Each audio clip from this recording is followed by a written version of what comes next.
Ya, ingat saudara bahwa kita paham ini datangnya dari Tuhan dan ditulis sendiri oleh Yohanes. Nah, saya sungguh-sungguh minta kepada Tuhan untuk dibukakan pengertian dari Tuhan Yesus tentang wahyu dari Tuhan yang ditulis Yohanes di kitab Wahyu ini tentang jemaat Smyrna. Saya sungguh-sungguh meminta kepada Tuhan pengertian supaya kita bisa mengerti lebih dalam lagi tentang jemaat Smyrna.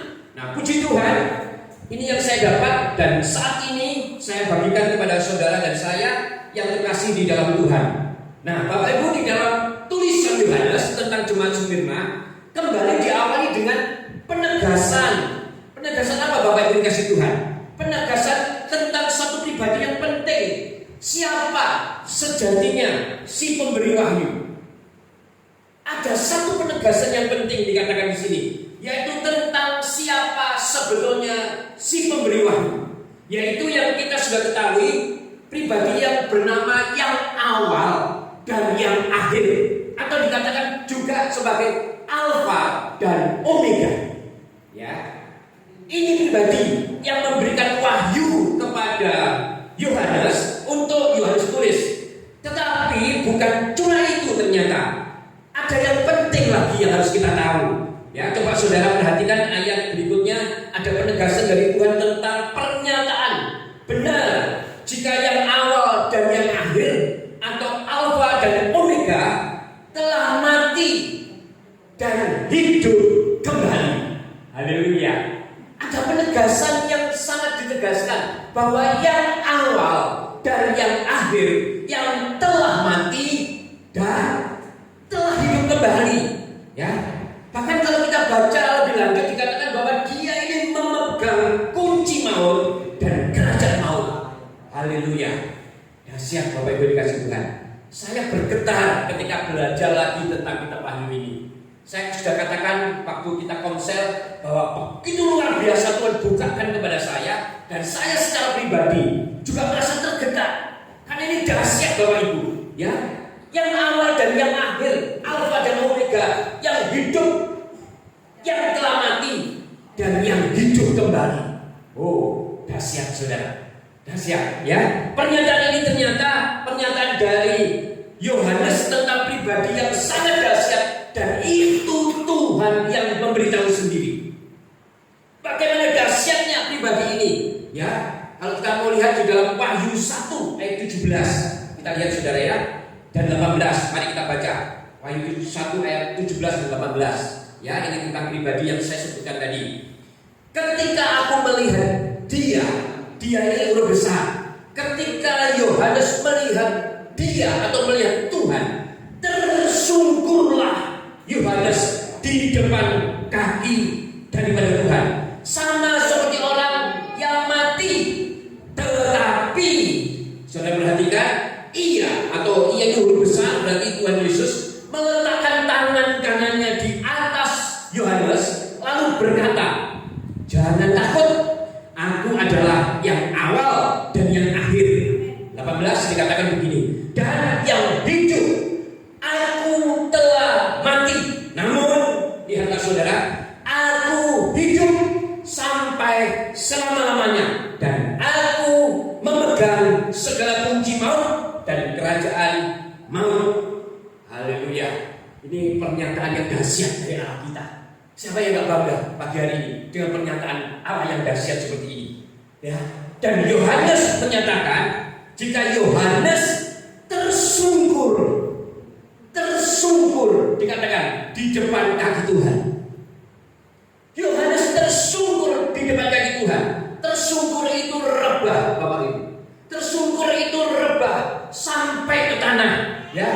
Nah, kita lihat bagaimana dahsyatnya perjumpaan pribadi yang dialami oleh Yohanes ini, ya. Tersungkur itu sebetulnya juga menyatakan sekaligus bahwa sesungguhnya tidak ada seorang pun yang tahan berhadapan dengan Tuhan. Dia akan mengagumi dan tersungkur seperti Yohanes tersungkur. Kita kan juga seperti itu Bapak Ibu ya. Ketika kita menyembah kepada Tuhan, ketika kita menyembah kepada Tuhan, ketika hadirat Tuhan ada, ya, kita akan tersungkur, roh kita tersungkur di hadapan Tuhan. Ya, saudara Yohanes ini merasakan bagaimana dahsyatnya perjumpaan dengan pribadi yang sangat berkuasa ini, yaitu Tuhan Yesus Kristus. Nah, saudara perhatikan ini ya. Saya katakan sekali lagi, saudara perhatikan. Siapapun yang masuk hadirat Tuhan pasti merasakan bagaimana hadirat itu. Hadirat Tuhan itu sangat dahsyat. Siapapun yang masuk dalam hadirat Tuhan pasti akan merasakan hadirat Tuhan yang begitu dahsyat. Dan saya katakan bukan cuma suasana yang dahsyat dan menyenangkan saja, tetapi ada satu hal yang harus kita ketahui, di mana di situ hadirat Tuhan itu ada jawaban dari setiap apapun yang menjadi persoalan kita. Kenapa saya katakan seperti itu? Ayo kita sama-sama pelajari, saudara. Saya mau garis bawahi dulu bahwa ternyata di dalam hadirat Tuhan, ketika Yohanes datang, dikatakan di situ ada tangan Tuhan. Tangan Tuhan diletakkan di atas Yohanes. Tangan Tuhan itu diletakkan di atas Yohanes. Ini artinya apa, saudara? Tuhan tidak tinggal diam. Amin. Tuhan tidak tinggal diam ketika Yohanes masuk dalam hadirat Tuhan. Tuhan tidak tinggal diam. Ada tangan yang memegang Yohanes. Dan saudara perhatikan apa yang dikatakan. Jangan takut. Amin, saudara. Jangan takut. Jangan takut ini adalah tindakan dari Tuhan yang diperlihatkan kepada Yohanes ketika Yohanes bertemu dalam hadirat Tuhan.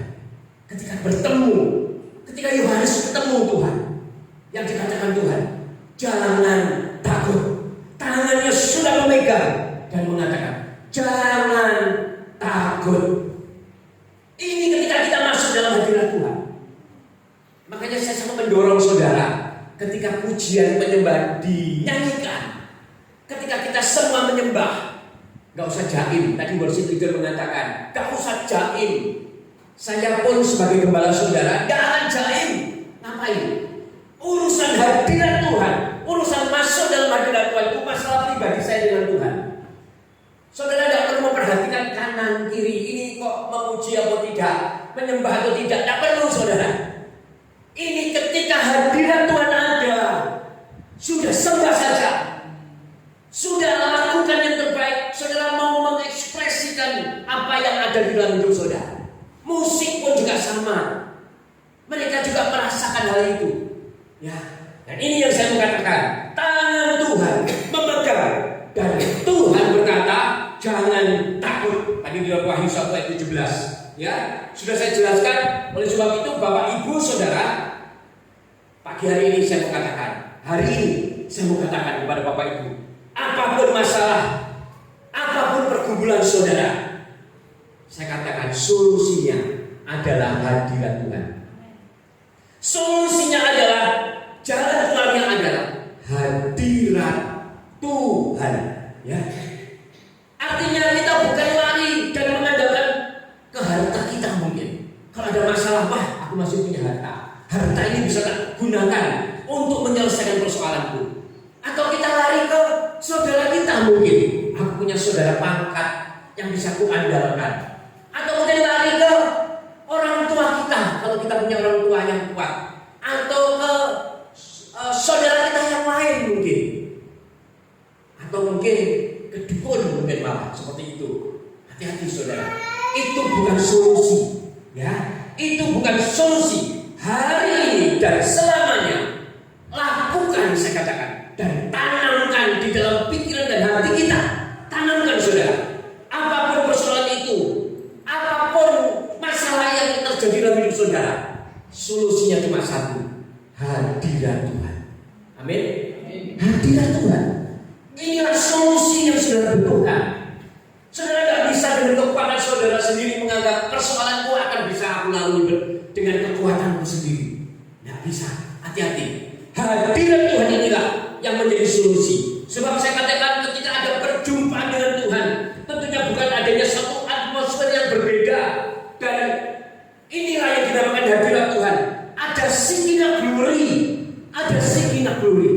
Ya. Ada satu satu kemuliaan Tuhan. Dan di situ ternyata bukan cuma sekedar pertemuan dengan Tuhan, tetapi ada tindakan Tuhan. Ada tindakan yang dilakukan oleh Tuhan. Dia memegang kita, saudara. Dan saya mau katakan, tindakan Tuhan itulah yang menjadi jawaban atas semua persoalan saudara. Amin, saudara. Itu yang menjadi jawaban. Nah, Bapak Ibu saudara yang terkasih di dalam Tuhan, jelas dalam tulisan Yohanes, dia menyatakan ketika Yohanes dikuasai oleh Roh dan mendengar serta melihat sosok bagaimana dahsyatnya Allah kita, sosok yang bagaimana yang dilihat Yohanes sampai membuat dia tersungkur. Ayo kita sama-sama lihat, saudara, di dalam Wahyu 1 ayat yang 13 sampai 16. Satu-satu ayat dikatakan, ya. Dan di tengah-tengah kaki dia itu ada seorang serupa anak manusia, berpakaian jubah yang panjangnya sampai di kaki, dan dadanya berlilitkan ikat pinggang dari emas. 14. Kepala dan rambutnya putih bagaikan bulu yang putih mentah, dan matanya, saudara perhatikan, bagaikan nyala api. 15. Dan kakinya mengkilat bagaikan tembaga membara di dalam perapian. Suaranya bagaikan desau air bah. 16, saudara perhatikan. Dan di tangan kanannya, oh haleluya, Tuhan memegang 7 bintang. Dari mulutnya keluar sebilah pedang tajam bermata 2, dan wajahnya bersinar-sinar bagaikan matahari yang terik. Amin. Dari pembacaan yang kita sudah baca, ya, berbicara sungguh ada satu pribadi yang sangat dahsyat, luar biasa, maha besar, yang dikatakan, boleh saya katakan maha besar dan sangat berkuasa. Inilah yang membuat Yohanes tersungkur. Inilah yang membuat Yohanes tersungkur. Ini penglihatan yang diberikan oleh Tuhan kepada Yohanes tentang gambaran siapa sesungguhnya Tuhan Yesus Kristus. Ini yang diperlihatkan kepada Yohanes. Dan ini mengingatkan kepada saya dan saudara bahwa sesungguhnya jika kita teraniaya, ditekan, difitnah, ya, saya mau tegaskan, ketika saudara teraniaya, ditekan, difitnah, oleh karena kita tidak bersalah, oleh karena pelayanan kita mungkin kepada Kristus, maka sesungguhnya kita tidak teraniaya atau dilukai sendiri, tetapi ada satu pribadi yang juga ikut teraniaya, yaitu yang bernama Tuhan Yesus Kristus. Amin, saudara. Saudara tidak sendiri. Saudara tidak sendiri, ya. Pribadi ini merasakan bagaimana Tuhan juga ikut teraniaya. Nah, demikian juga oleh karena persoalan hidup, karena pergumulan, baik ekonomi, baik keluarga, baik pekerjaan. Ingat, saudara, saya katakan, kita tidak sendiri. Ada Tuhan. Sekali lagi saya katakan, ada Tuhan. Jadi saudara harus tahu penglihatan yang diperlihatkan kepada Yohanes, mengingatkan kepada kita bahwa sesungguhnya janji-janji Tuhan untuk ikut menderita bersama dengan kita dipenuhi. Janji Tuhan yang ikut menderita. Saudara ingat kejadian Saulus ketika dia menganiaya jemaat Tuhan, apa yang dikatakan Tuhan? Ya, Saulus, Saulus, mengapa engkau menganiaya aku? Amin, saudara. Dengan kejadian apapun dalam hidup kita juga seperti ini. Dan sekali lagi saya mau katakan, Yohanes melihat Tuhan yang maha dahsyat itu memegang 7 bintang. Dia memegang 7 bintang. Nah, saudara, siapa 7 bintang itu? Ayo kita lihat, saudara, di dalam Wahyu 1 ayat 20. Kita baca, saudara, ya. Wahyu 1 ayat 20. Dan rahasia ke-7 bintang yang telah kau lihat pada tangan kananku atau tangan kanan Tuhan, dan ke-7 kaki dian emas itu, ke-7 bintang itu ialah malaikat ke-7 jemaat, dan ke-7 kaki dian itu ialah ke-7 jemaat. Saudara dan saya dipegang oleh Tuhan. 7 bintang itu menggambarkan setiap kita. Jadi sesungguhnya Allah tidak pernah membiarkan kita menderita sendirian. Di dalam persekutuan kita pun Allah bersama dengan kita di dalam perkumpulan kita, jemaat gereja Mantingan. Ingat, saya mau ingatkan kembali saudara, ya, jika ada persoalan yang membuat kita menderita, ingat, penderitaan itu tidak kita derita sendiri. Penderitaan itu tidak kita derita sendiri.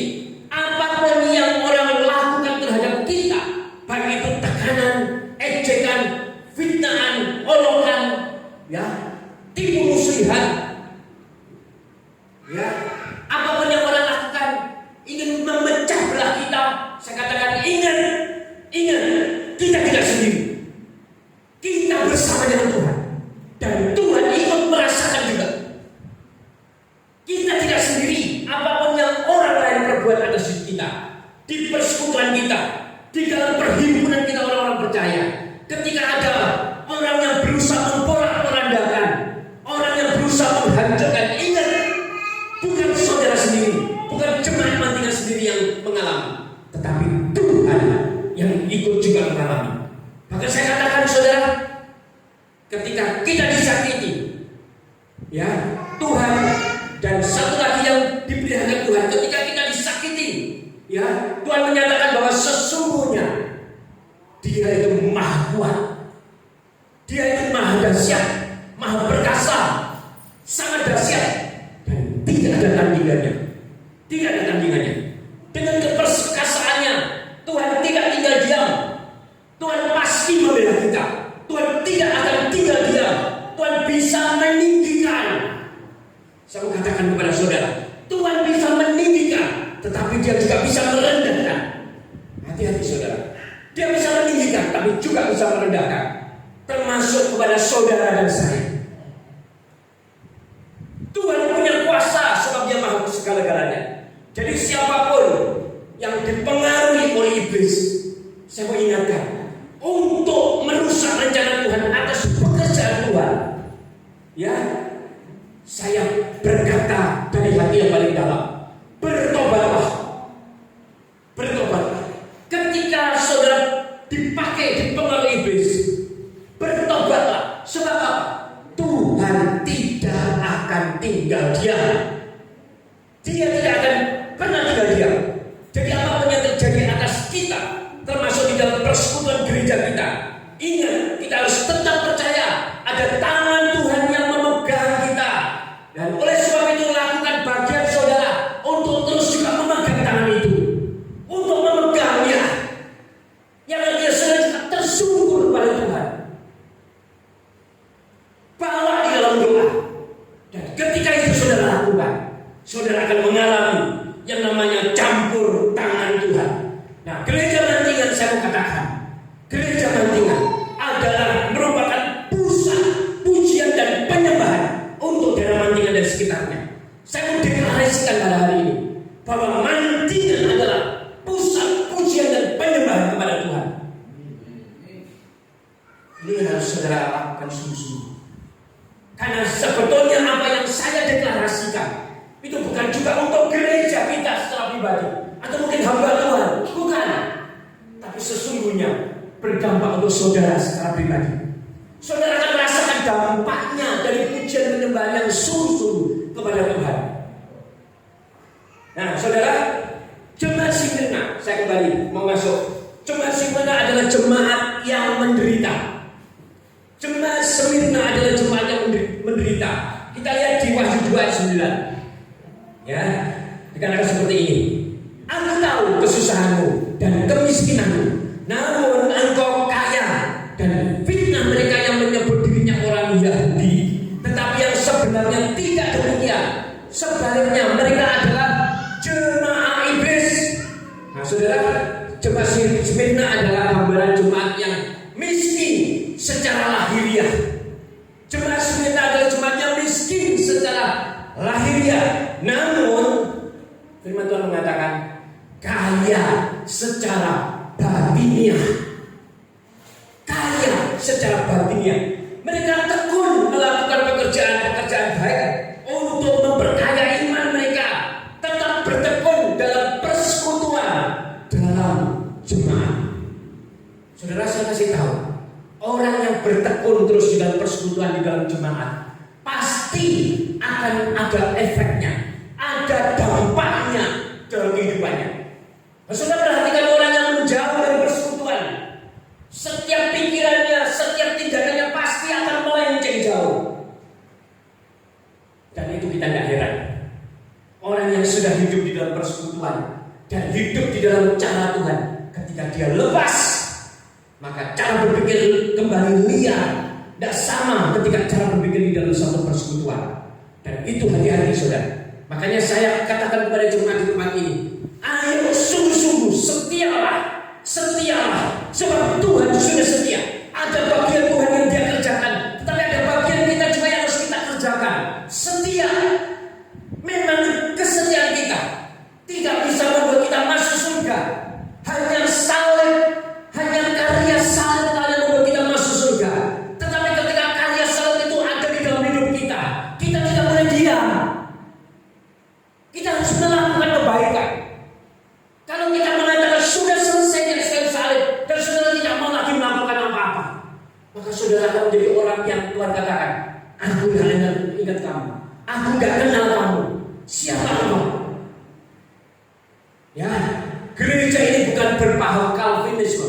Saya katakan dengan tegas, kita harus mengerjakan keselamatan kita dengan takut dan gentar. Memang karena karya Allah atas hidup kita.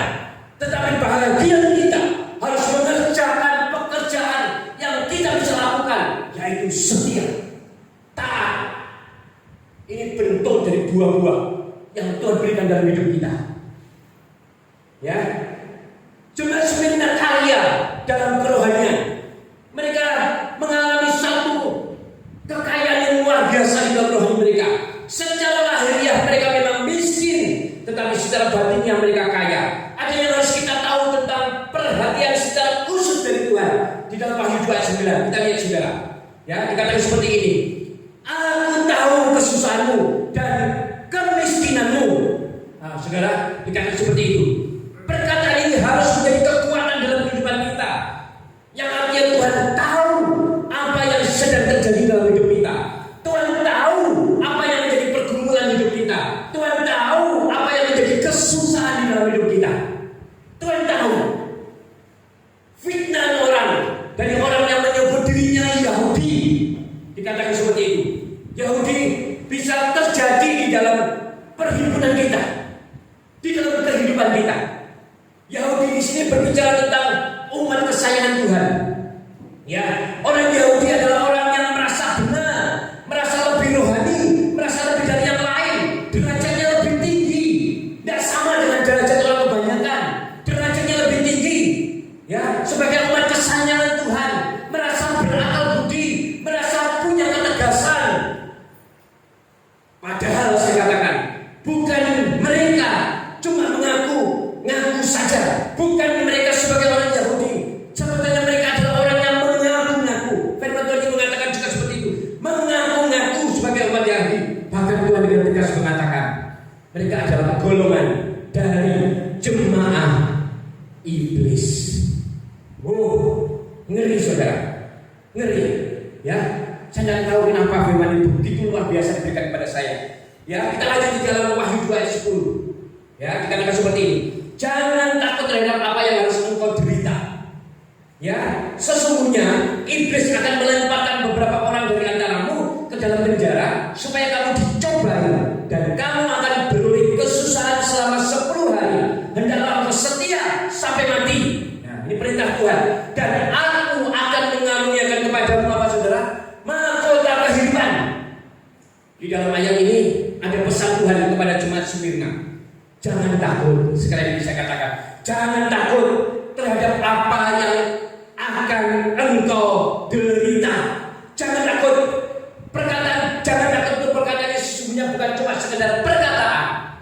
Ya, contoh, saya kasih contoh. Ketika saudara punya anak dan anak saudara mengalami ketakutan, saudara mengatakan, jangan takut. Apa perkataan jangan takut itu sekedar perkataan jangan takut? Ayo, orang tua di tempat ini saya katakan, pasti tidak. Saudara mengatakan jangan takut, pasti juga ada tindakan. Amin. Saudara akan lihat kenapa kalau diberi masalah takut apa? Ada orang tua yang siap membackup, menjadi backup kamu. Ada orang tua yang siap menjadi penolong kamu. Ya, ini yang harus kita tahu, ya. Membela anak yang dilakukan oleh orang tua itu sebetulnya terbatas. Tuhan kita membela kita. Kita ini adalah anak-anaknya. Amin. Pembelaannya pasti lebih daripada apa yang saudara pikirkan. Pembelaannya pasti lebih. Ya, ini juga menggambarkan kepada setiap kita. Kalau kita adalah anak-anak Tuhan dan saat ini kita sedang mengalami penderitaan, kesusahan apapun, saya katakan sekali lagi, jangan takut. Amin. Jangan takut. Tuhan katakan, aku membela kamu. Dan saya kasih tahu saudara, perkataan jangan takut atau jangan takut di dalam Alkitab ditulis ratusan kali. Ratusan kali ditulis, jangan takut, jangan takut. Karena Tuhan tahu memang manusia ini sering ketakutan. Amin. Memang kita ini lemah, tidak berkuasa, tidak berdaya, lemah. Ya, nah, secara pribadi perkataan jangan takut ini ternyata juga menguatkan saya secara pribadi. Ya, sungguh menjadi satu semangat, kekuatan untuk saya mampu berjalan terus sampai mengalami kemenangan dalam hal apapun, termasuk di dalam pembangunan gereja kita tempat ini. Manusia mungkin mengatakan, sekedar membangun, masa sih sulit? Kalau nggak dibawa Tuhan, kalau nggak dibawa Tuhan, saya katakan akan menjadi hal yang sia-sia. Saudara lihat, Daud kurang apa? Dia kaya, seorang raja yang kaya raya. Tapi Tuhan katakan, bukan kamu yang membangun baitku, tetapi anakmu Salomo. Maka saya katakan pembangunan bait Tuhan di tempat ini adalah kemurahan Tuhan buat setiap kita. Bukan karena gembala, tetapi karena kita semua yang bertekun di dalam doa. Karena Tuhan mengasihi kita, maka pembangunan rumah Tuhan ini bisa terjadi.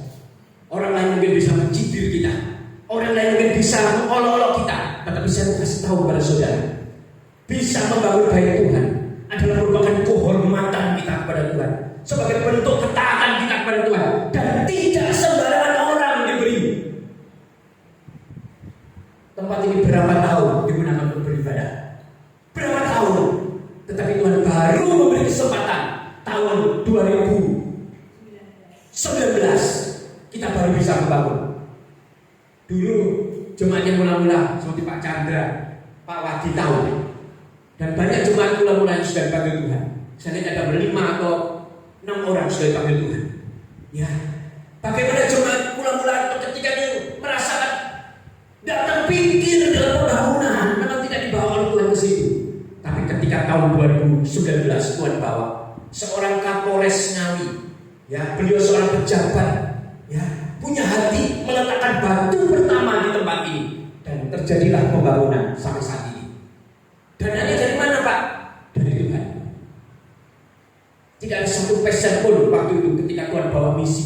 Saudara masih ingat di bawah ketika Tuhan bawa kita sama-sama memuji dan memuliakan Tuhan, Pak Chandra juga Pak Wadi, ya, Bu Wiwi apa, kita mengingkari, kita berdoa dulu. Padahal itu uang belum di tangan saudara. Tetapi sekarang saudara lihat, bukan karena bangga dan kuat kita, tetapi semua karena Tuhan. Sebab ketika orang mencibir kita, kita katakan haleluya, haleluya, Tuhan mengasihi kita. Amin saudara. Ya, bagi orang yang tidak mengerti mungkin akan menganggap biasa saja, tidak apa-apa, biar. Ya, saya mau ingatkan kepada saudara, kita ini adalah dalam situasi mungkin yang terjepit, teraniaya. Ya, memang ada ayatnya yang mengingatkan kita, ya. Kita melenceng sebentar di dalam Yesaya 41 ayat 10 dan 11. Ini berkata seperti ini. Janganlah takut, sebab aku menyertai engkau. Janganlah bimbang, sebab aku ini Allahmu. Aku akan meneguhkan, bahkan akan menolong engkau. Aku akan memegang engkau dengan tangan kananku yang membawa kemenangan. Ayat 11 katakan, sesungguhnya semua orang yang bangkit amarahnya terhadap engkau akan mendapat malu dan kena noda. Orang yang membantah engkau akan seperti tidak ada dan akan binasa. Jangan takut saudara, jangan takut. Tuhan pasti menyertai kita. Bahkan bukan cuma menyertai, tetapi sekali bertindak untuk menolong kita. Nah, bahkan sesungguhnya Tuhan sudah mengetahui semua yang ujian-ujian yang akan menimpa hidup kita, sudah mengetahui apa yang akan terjadi, persoalan yang akan terjadi dalam hidup kita. Ya, kita lihat di Yeremia 29 ayat yang ke-11, ya, berkata seperti ini. Sebab aku ini mengetahui rancangan-rancangan apa yang ada padaku mengenai kamu, demikian firman Tuhan, yaitu rancangan damai sejahtera dan bukan rancangan kecelakaan, untuk memberitakan kepadamu hari depan yang penuh pengharapan. Lihat saudara, Tuhan tahu, Tuhan mengerti. Bahkan di Ratapan 3:61 mengatakan seperti ini. Engkau telah mendengar cercaan mereka, ya Tuhan, segala rancangan mereka terhadap aku. Tuhan mendengar, Tuhan tahu. Bahkan saya mengatakan jika sampai mengalami hal yang sangat buruk sekalipun, seperti yang tertulis dalam kitab Wahyu 2 ayat 10 tadi, yaitu sampai dalam penjara sekalipun, apa yang dikatakan Tuhan, kita lihat saudara, jangan takut. Tetap dikatakan seperti itu, jangan takut. Ini bukan sekedar kata perintah, melainkan kata yang ada kuasa dari Tuhan, ya, dan pasti terjadi. Kita tidak akan takut. Amin. Kita tidak akan takut, sebab ada yang dilakukan oleh Tuhan di dalam penderitaan kita. Apa yang dilakukan oleh Tuhan di dalam penderitaan kita, saya kasih tahu ada dua. Ini rahasia, saudara. Coba saudara buka lebar-lebar, ya. Ada satu yang pertama yang saya kasih tahu. Ternyata penderitaan kita itu penderitaan yang dibatasi oleh Tuhan. Oh, haleluya. Ternyata penderitaan kita ini sesungguhnya itu sudah dibatasi oleh Tuhan. Buktinya mana? Ayo kita lihat saudara, di dalam 1 Korintus 10 ayat 13. Ya, ini penderitaan kita sudah dibatasi. Dikatakan seperti ini, pencobaan-pencobaan yang kamu alami ialah pencobaan-pencobaan biasa yang tidak melebihi kekuatan manusia. Sebab Allah setia, dan karena itu Ia tidak akan membiarkan kamu dicobai melampaui kekuatanmu. Pada waktu kamu dicobai, Tuhan akan memberikan kepadamu jalan keluar sehingga kamu dapat menanggungnya. Ada batasan. Amin. Persoalan kita ini dibatasi oleh Tuhan. Apa Pak batasannya tadi? Sudah baca. Pencobaan-pencobaan yang kamu alami ialah pencobaan yang biasa yang tidak melampaui kekuatan manusia. Amin. Jadi kalau sekarang saudara mengatakan berat Pak persoalanku, wabon Pak, berarti saudara tidak percaya kepada Tuhan. Ayo saya katakan bertobat sungguh.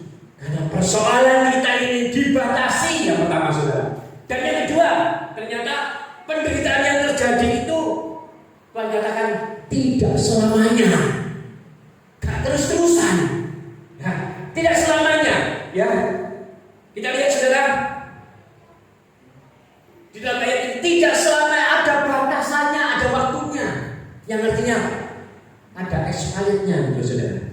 Saudara merasa terus rasanya persoalan ini terjadi, kapan marinya? Ada expirednya, ada batasnya.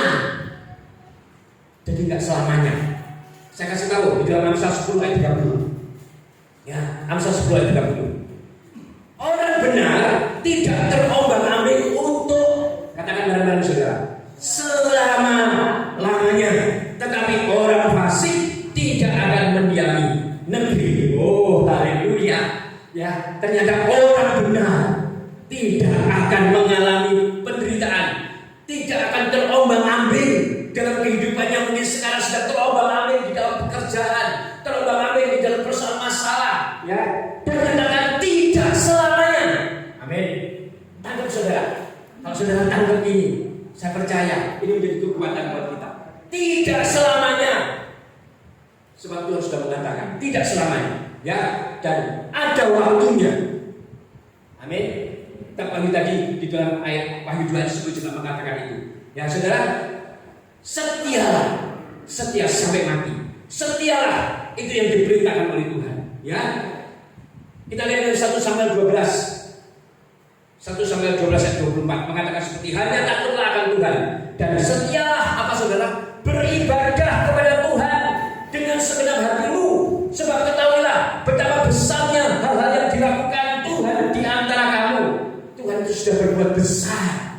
Jadi jangan karena melihat saudara orang lain sudah ditolong Tuhan, orang lain sudah diberi kebebasan di dalam persoalan masalah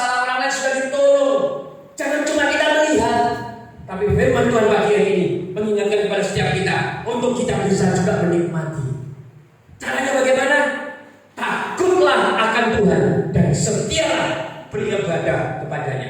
Ya, ada imbalan yang saudara terima di dalam Wahyu 2:10. Ya, jika kita setia sampai mati, Tuhan akan mengaruniakan kepada setiap kita mahkota kehidupan. Jadilah jemaat Smyrna yang setia dan taat di dalam penderitaan sekalipun. Saat ini mungkin ekonomi saudara sedang berhimpit. Saat ini mungkin persoalan saudara itu sudah sampai ke hidup saudara. Rasanya sudah tidak bisa bernapas kembali. Ya, saya mau katakan, jangan takut, tetaplah setia. Ada waktunya Tuhan. Tuhan membatasi penderitaan kita. Tuhan juga memberi waktu dalam setiap penderitaan kita. Kalau dalam soal materi saya ingatkan saudara, jangan sampai kita menghina kepada orang susah. Jangan sampai kita menghina atau memperolok-olok kepada orang yang susah. Kalau Tuhan berkehendak, kita akan tercengang dan takjub bagaimana Tuhan membalik seseorang untuk bisa tidak sama lagi ketika dia di dalam kehidupan yang lama. Ya, dalam sekejap Tuhan bisa. Bahkan firman Tuhan di dalam Amsal 14:21. Saya mau baca kepada saudara. Siapa menghina sesamanya, berbuat dosa, tetapi berbahagia orang yang menaruh belas kasihan kepada orang yang menderita. Saya mau saksikan kepada saudara, saya punya teman. Teman itu dulu adalah orang yang biasa. Bahkan saya katakan dia cuma pekerja toko. Pekerja toko pindah-pindah dari pekerjaan ini ke pekerjaan itu. Suatu saat ini cerita sesungguhnya saya katakan, saya ketemu dengan dia. Dan itu waktunya gak lama, cuma berapa tahun. Saudara tahu, dia diberkati Tuhan luar biasa. Dulu mungkin sepeda motor saja, mungkin sepeda motor butut, seperti sekarang mungkin Bapak rohani saudara. Ya, sepeda motor butut, tetapi sekarang Tuhan balik dengan dahsyat luar biasa. Diberkati dengan luar biasa. Saya tahu dengan mata kepala saya sendiri, karena dia memberkati juga gereja Tuhan di tempat ini. Dia memberkati gereja di tempat ini. Diberkati secara finansial yang dahsyat. Padahal menurut orang gak mungkin dia bisa begitu. Dulu pegang uang itu mungkin cuma 500.000 sudah besar buat dia. Tapi sekarang mungkin miliaran dia dapat. Kita tidak tahu Tuhan akan berbuat kita. Saya juga cerita secara pribadi kehidupan saya sering kali tempat ini. Ketika Tuhan balikkan, itu Tuhan tinggal membalik telapak tangan. Makanya jangan pernah menghina orang-orang yang menderita. Jangan menganggap orang lain itu rendah, tidak sekelas dengan kita. Jangan menganggap mereka itu rendah, tidak sama dengan kita. Hati-hati saudara, itu orang-orang yang saudara anggap rendah, belum tentu suatu saat engkau akan bertekuk, berganti. Bahkan orang yang engkau anggap rendah inilah akan diangkat oleh Tuhan. Ya, oleh sebab itu tetap pelihara dan terus rawat kerohanian kita. Ini kunci. Saya ingatkan. Saya sangat senang dengan anak saya yang terus ingat pesan saya bahwa kerohanian ini ketika dipupuk dan naik, maka jasmani otomatis akan mengikuti. Ya, ini harus ingat saudara. Ketika kerohanian kita diangkat naik, kita angkat naik kerohanian kita lebih setia. Ya, kerohanian kita naik, bertumbuh, maka jasmani kita pasti akan mengikuti. Saya sampai detik ini tidak pernah kekurangan, karena saya andalkan Tuhan dan saya tetap berdoa kepada Tuhan. Saya tetap bangun kerohanian. Saya terus naikkan hubungan dengan Tuhan pribadi, sungguh-sungguh kepada Tuhan, dan Tuhan sampai detik mencukupkan saya dengan istri. Ayo saudara, jadilah pribadi yang sungguh-sungguh. Ya, ada satu di dalam Amsal 28:6 mengatakan seperti ini. Lebih baik orang miskin yang bersih kelakuannya daripada orang yang berliku-liku jalannya sekalipun ia kaya. Miskin, kaya itu relatif. Saudara katakan, aku sudah kaya. Saya mau kasih tunjuk orang yang lebih kaya dari kamu banyak. Tapi ketika ada orang miskin, saya akan tunjuk dia yang lebih miskin dari kamu juga banyak. Relatif kaya dan miskin hati dan pikiran. Bagaimana kita bisa mencukupkan apa yang Tuhan berkati dalam hidup kita, mencukupkan apa yang ada. Itulah kita menjadi pribadi yang kaya. Bisa mengerti kata cukup? Amin, saudara. Itu yang harus kita ingat. Ya, jadi ingat saudara, kelimpahan secara rohani membuat kemiskinan lahiriah dapat ditanggung dengan baik. Amin. Amin, saudara. Saudara paham firman Tuhan? Kesimpulannya, sekarang saya kasih tahu, jemaat Smyrna adalah jemaat yang dikasih Tuhan. Walaupun dia menghadapi penderitaan karena miskin secara lahiriah, tetapi ternyata dia kaya secara batinnya. Ya, walaupun dia menghadapi penderitaan, ternyata Tuhan mengatakan jangan takut, dan dia mengulurkan tangannya untuk menolong. Amin. Kita harus menurut Tuhan sebenarnya. Saya tidak berpanjang firman Tuhan pagi hari ini. Kita akan sama-sama datang kepada Tuhan. Saya udah pemain musik.